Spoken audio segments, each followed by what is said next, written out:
تو وہاں پر مہمان نوازی کرنے سے انکار کر دیے. لوگ بولے کہ بھئی ہم اجنبی ہیں، مسافر ہیں، ہماری مہمان نوازی کریے، ہم کو کھانا کھلائیے، کیونکہ ہم ایک اجنبی ہے اس شہر میں، ہمارے کوئی عزیز و اقارب یہاں نہیں ہیں. تو وہ لوگ انکار کر دیے تھے. تو وہاں ضرورت پیش آئی، اس لیے وہاں پر شرط لگائے. تو جہاں تک ہو سکے بہتر یہ ہے کہ آدمی اللہ کے لیے عمل کرے، اللہ کے لیے مخلوق کو فائدہ پہنچائے، تو یقیناً اللہ تعالیٰ اس کو، یہ تو دنیا ہے، دنیا سے زیادہ بہتر اچھا بدلہ آخرت میں عطا فرمائے گا، جس کا کوئی اندازہ بھی نہیں کیا جا سکتا.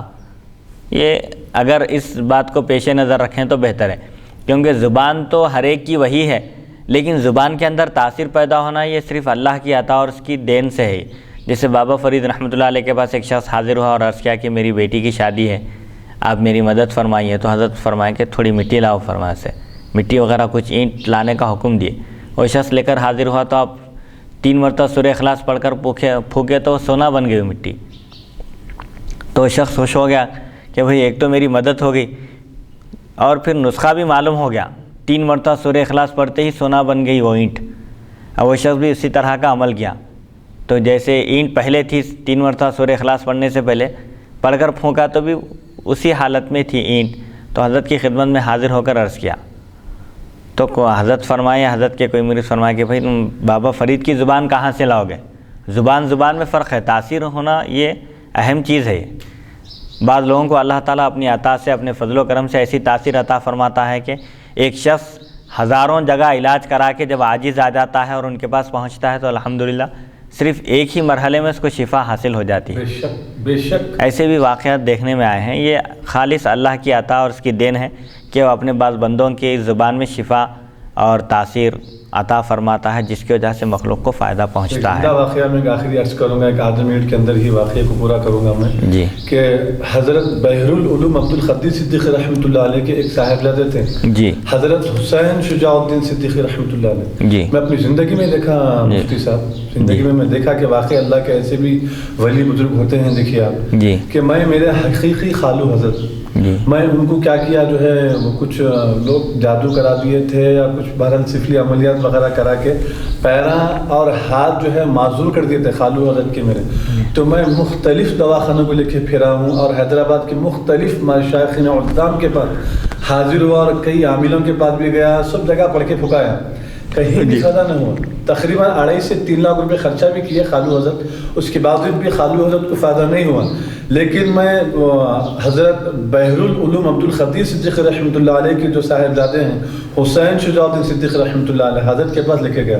میری سگی طاہری بہن، آپ کی بڑی بہو بھی ہیں، تو میں کیونکہ بہن سے ملنے کے لیے جاتا تھا تو حضرت کی بھی زیارت ہوتی تھی. پھر اس کے بعد حضرت سے جو ہے ملنا زیادہ جو ہے میرا شروع ہوا. پھر حضرت کے لیے ملنے کے لیے جایا کرتا تھا میں. تو میں جب لے کے گیا خالو حضرت کو، کیا اللہ کی قدرت ہے جو آپ فرمائے. دیکھیں زبان کی جو تاثیر ہے، یہ میں تشمیدید گواہ ہوں، اللہ کی عزت کی قسم میں گواہ ہوں اس بات کا. میں اپنی آنکھوں سے دیکھا ہوں مفتی صاحب کہ دیکھا کہ حضرت پڑھ کے پھونکتے ہی فائدہ ہو گیا، اسی وقت فائدہ ہو گیا. اور اس کے بعد صرف 3 دن یا 4 دن کچھ بولا ایسا جو ہے نا جیسا کہ زندگی میں کبھی نہ ان کا ہاتھ معذور ہوا ہے نہ ہی پیر معذور ہوا ہے، ایسا اچھے ہو گئے. کیا اللہ زبان میں تاثیر دیا. اور یقین مانیے ایسا نورانی چہرہ میں آج تک کسی کا نہیں دیکھا. جیسا کہ میرے آقا فرماتے ہیں ولی یعنی اللہ کے ولی ایسے ہوتے ہیں جن کا چہرہ دیکھتے ہی اللہ یاد آ جائے. تو ایسے جو ہے کیفیت تھی حضرت قبلہ کی. لیکن اب شاذ و نادر دنیا میں ایسے لوگوں سے دنیا خالی نہیں ہے.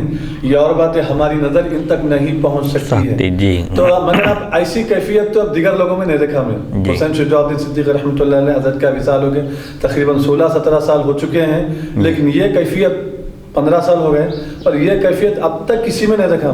پڑھ کے پھونکتے فائدہ ہو جانا ایسا نہیں ہے. اب لوگوں میں دیکھا کہ اب دیگر جو لوگ پڑھ کے پھونک رہے ہیں سالہ سال جا رہے ہیں مگر کچھ فائدہ ہی نہیں ہو رہا. زبان کی جو تاثیر کی بات بولے، اللہ آپ کو سلامت رکھے. مفتی صاحب کیا بات فرمایا.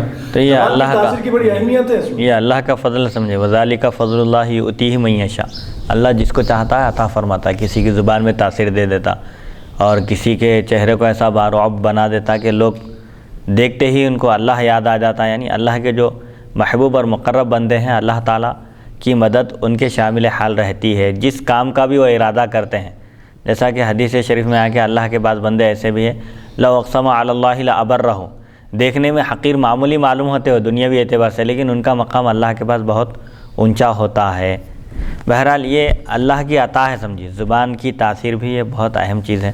حدیث نمبر 2139، حدثنا ابو موسیٰ محمد بن المثنى حدثني عبد الصمد بن عبد الوارث حدثنا شعبة حدثنا ابو بشر قال سمعت ابا المتوکل يحدث عن ابي سعيد ان الناس من اصحاب النبي صلى الله عليه وسلم مروا بحي من العرب فلم يقروهم ولم يضيفوهم فاشتكى سيدهم فاتونا فقالوا هل عندكم دواء قلنا نعم ولكنكم لم تقرونا ولم تضيفونا فلا نفعل حتى تجعلوا لنا جعلا فجعلوا على ذلك قطيعا من غنم فجعل رجل منا يقرأ عليه بفاتحة الكتاب فبرأ فلما أتينا النبي صلى الله عليه وسلم ذكرنا ذلك له قال وما يدريك أنها رقية ولم يذكر نهي منه وقال كلوا واضربوا لي معكم بسهم هذا حديث صحيح وهذا أصح من حديث الأعمش عن جعفر بن إياس وهكذا روى غير واحد هذا الحديث عن أبي بشر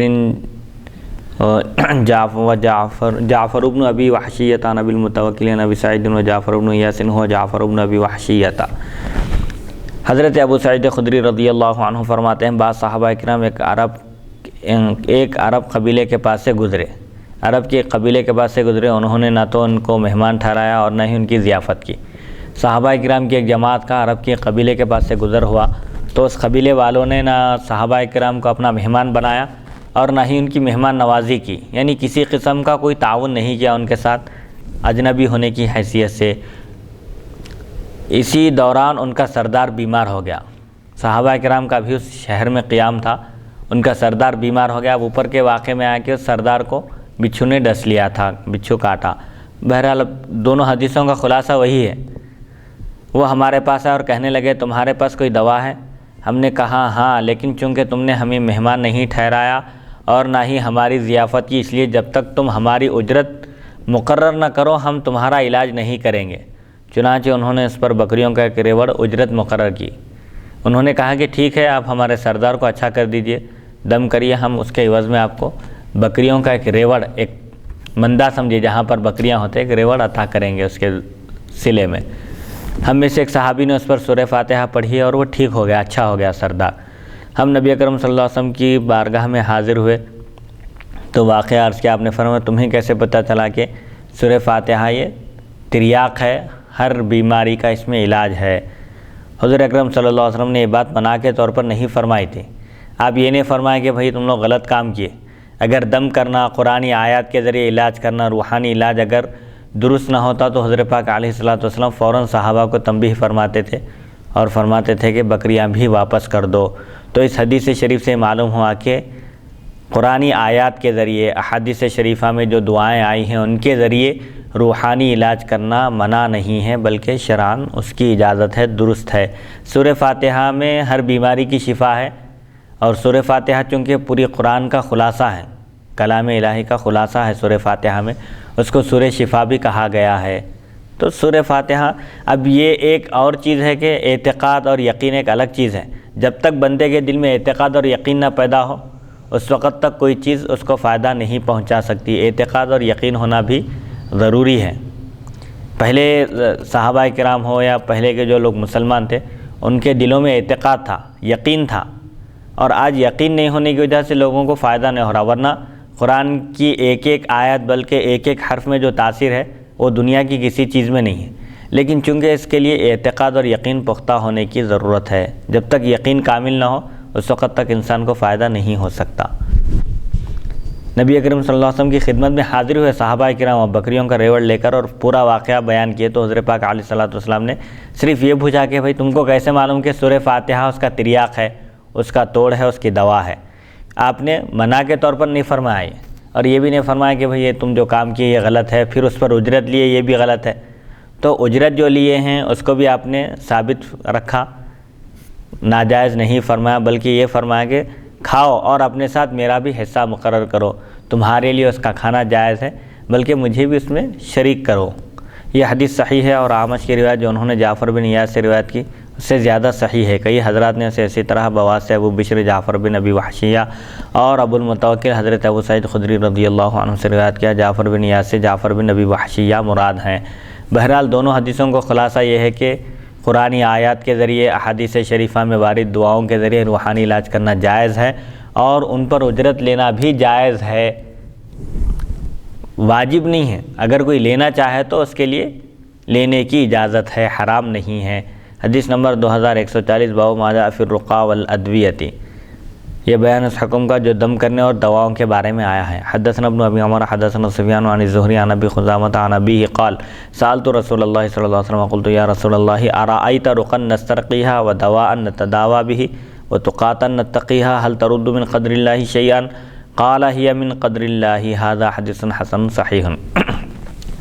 حضرت ابو خزامہ رضی اللہ عنہ اپنے والد سے روایت کرتے ہیں، فرماتے ہیں میں نے نبی اکرم صلی اللہ علیہ وسلم سے پوچھا یا رسول اللہ صلی اللہ علیہ وسلم اگر ہم دم کریں، روحانی علاج کریں یا دوا ڈوری کریں اور پرہیز بھی کریں تو کیا یہ تقدیر الہی کو بدل سکتی ہیں؟ تو نبی اکرم صلی اللہ علیہ وسلم نے ارشاد فرمایا یہ بھی تقدیر سے ہی ہے۔ سبحان اللہ۔ دوا ڈوری کا استعمال کرنا، دم کرنا، جھاڑ پھونک کرنا، احتیاطی تدابیر اختیار کرنا، پرہیز کرنا، یہ بھی تقدیر میں لکھا ہوا ہے۔ اس سے تقدیر میں کوئی فرق آنے والا نہیں ہے۔ آپ کوئی اگر بیمار ہو جائے تو وہ اس بیماری کا علاج کرے گا، یہ بھی لکھا ہوا ہے۔